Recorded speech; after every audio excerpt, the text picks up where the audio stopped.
संस्थापक कौन है, ये कितना पुराना है, अनुयायियों के आधार पर हिंदू धर्म को विश्व में कौन सा स्थान है, और साथ में ये भी जानेंगे ईश्वर क्या है। अगर कोई नास्तिक होता है तो समझाना बड़ा मुश्किल होता है कि हम उसको भगवान साक्षात धरती पर क्या बताएं। अच्छा,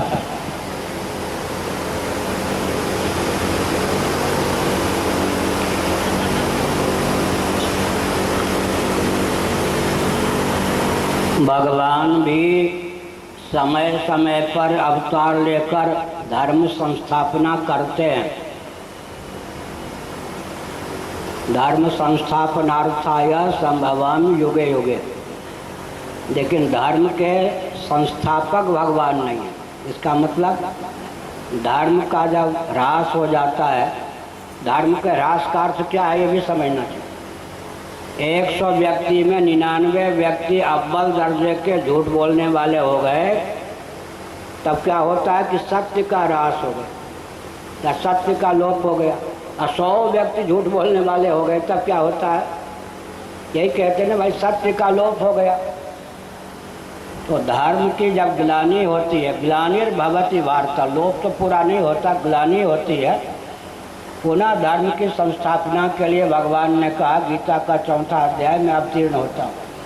लेकिन धर्म की सिद्धि होती है वेदों से। तस्मात् शास्त्रम प्रमाणम से कार्यो व्यवस्थित हो,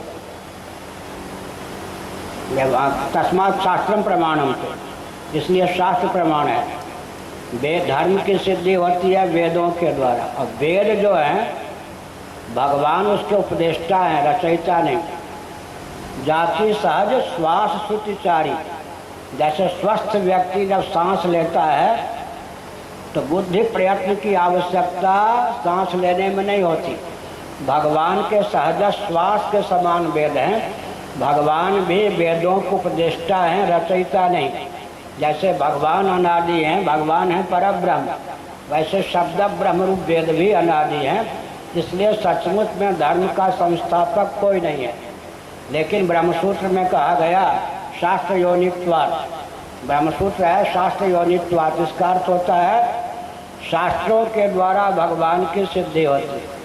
शास्त्र की सीमा का अतिक्रमण करके जो भगवान होंगे ना, वो घटिया होंगे। वेदादि शास्त्र की सीमा में जो भगवान होंगे वही असली भगवान होंगे। और शास्त्र योनित्वाद का दूसरा अर्थ होता है कि शास्त्र की अभिव्यक्ति भगवान के द्वारा होती है। भगवान ही श्रीमद् भागवत 1 स्कंद 1 श्लोक, तेने ब्रह्म हृदय आदि कवये मुह्यंत यत् सूरयः। ब्रह्म का अर्थ यहाँ है वेद। वेद का उपदेश ब्रह्मा जी को करते हैं।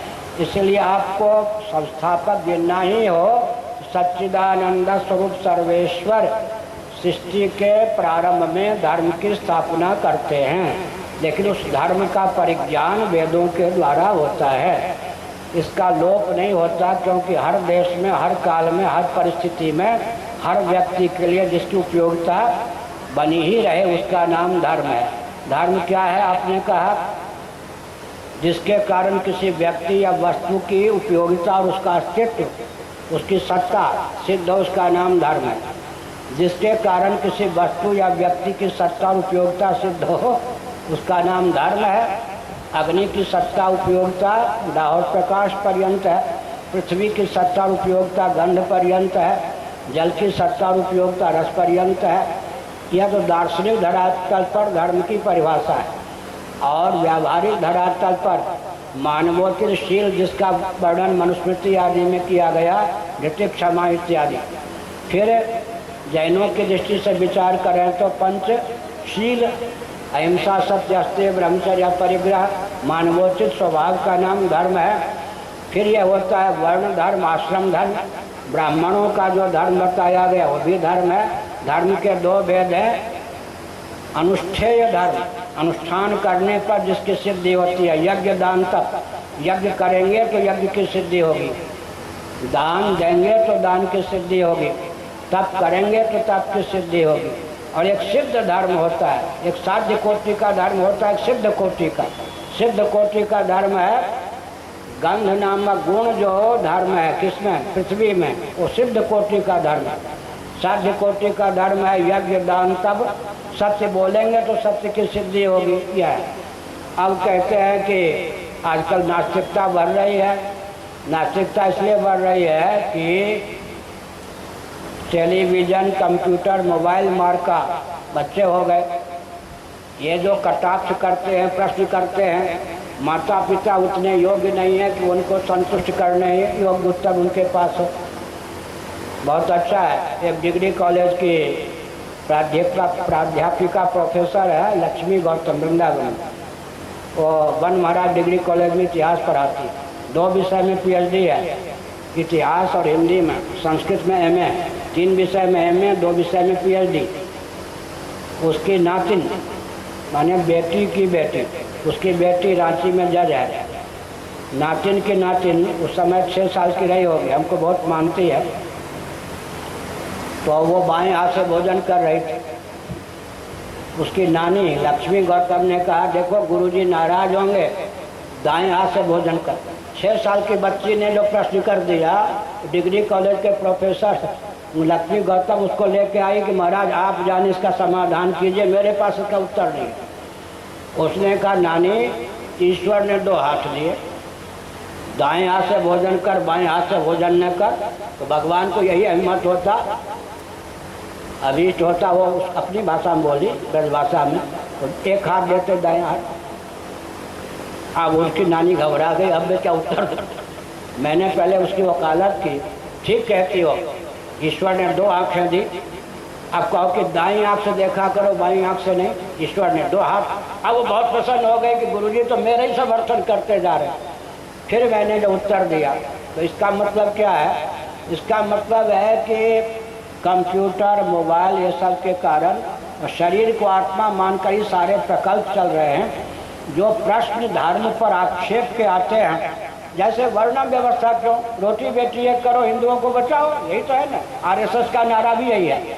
अशोक सिंघल जी ने कहा कि महाराज बुरा मत मानी, मेरा मोटो है हमारा, रोटी बेटी एक करो, हिंदुओं को बचाओ। तो धर्म के नाम पर यही चलता है। इसका मतलब क्या है कि रोटी बेटी एक न करने पर वो समझते हैं कि हिंदू धर्म को खतरा, जबकि असलियत क्या है? रोटी बेटी एक करने पर हिंदू धर्म को महान खतरा है। तो सर्वथा विपरीत बोध हो जाता है। उस विपरीत बोध का निवारण करने के लिए भगवान ने हम लोगों को जन्म दिया है।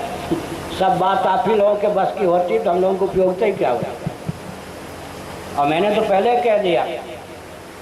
कह दिया, हमको बहुत प्रसन्नता हुई तब से, जब से इन वैज्ञानिकों के बीच में जाने लगे, वैज्ञानिक हमारे पास आने लगे, चाहे मुसलमान घर का हो, क्रिश्चियन घर का हो, किसी ने ऐसा भी नहीं कि मुंह बना के सुना हो, कान क्या बोल रहे, सबने इतने चाव भाव से सुना कि मानो कभी सुना ही ना हो।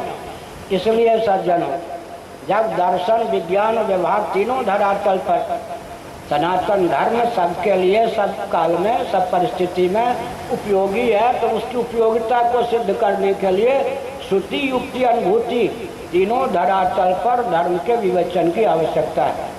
हो गया।